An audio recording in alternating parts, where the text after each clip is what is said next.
All right. Horror movie recommendations.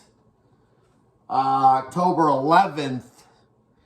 And so I had to call a last minute audible today. So today's two movies were supposed to be Pyewacket and Tragedy Girls.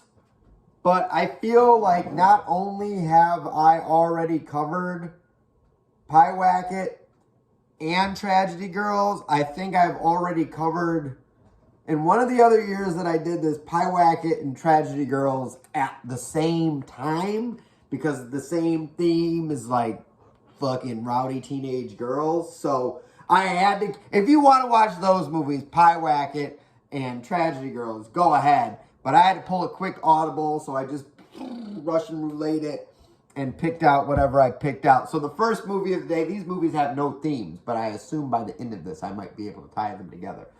All right. The first movie is Smile. And Smile came out in 2022, something like that. So it's a really new movie. So look, there's going to be spoilers. So just fast forward to whenever I'm done talking about the spoilers if you don't want to hear the spoilers.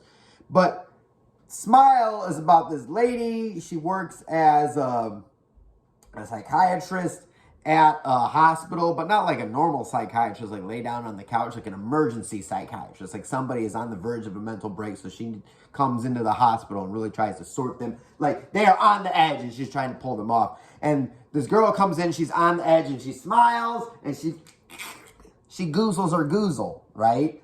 And the psychiatrist is like, what the fuck? Well, she starts doing some investigation and finds that the girl who goozled her gozzle in her office witnessed another girl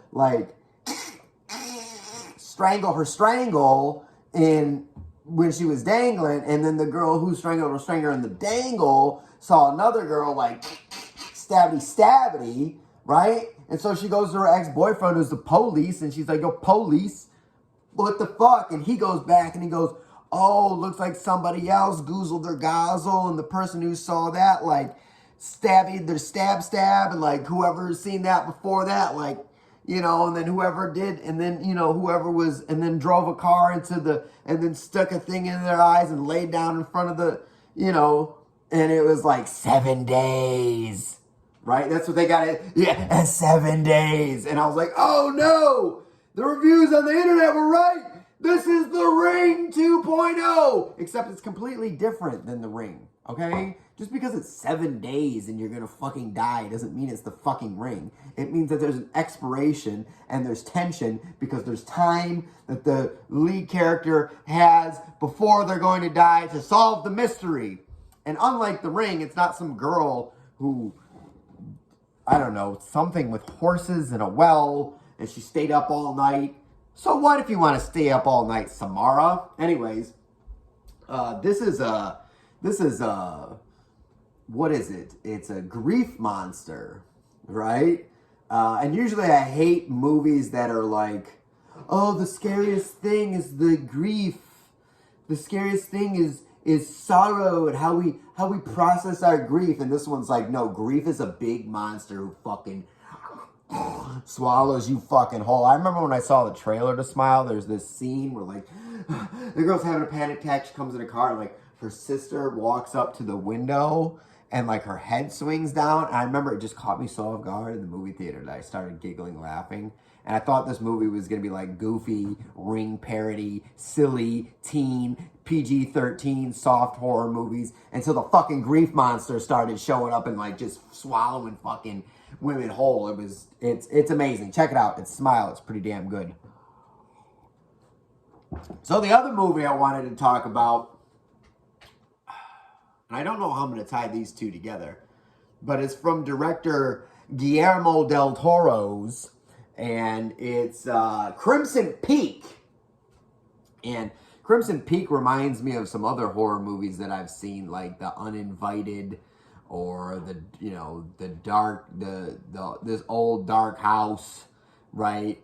And everybody's super Victorian in it. They're carrying around fucking candelabras and wearing the dresses with the big bird cages underneath them, right? And the corsets, and they're like, oh, good day, sir, how are you going to do?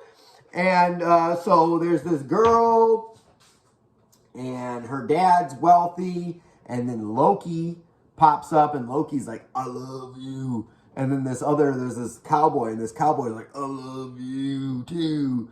But like, she wants to be with Loki, and because she feels sad for him, because he's got like this family business that's like failing, because he's like an inventor or whatever, and he's trying to like mine this red dirt under their fucking property. So she moves into this creepy old busted ass castle with like a hole in the ceiling where the snow falls through all the goddamn time.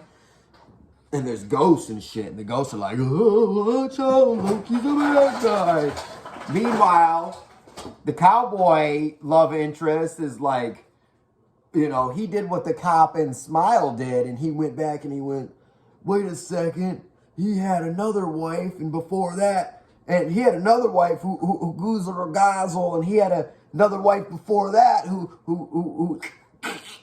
and she had another wife before that and she had another wife before that. It was like, oh, I'm dying of poison, and another wife before, and 7 days. So boom, now the girl in the Victorian castle, she's got 7 days to find out the mystery of what happened to the previous wives and why the ghosts are coming up to try to get her to go into the basement and find out all the secrets. Meanwhile, the cowboy's trying to come there in 7 days in the snow to save her, right? Oh. Anyways, she goes into the basement.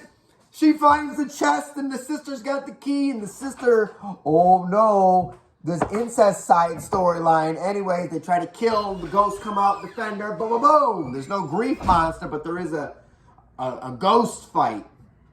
So that's as close as I could pull those two together. It's Guillermo del Toro's movie, so like everything is like super pretty and super fancy and super. It's the cinematography, so it's really good.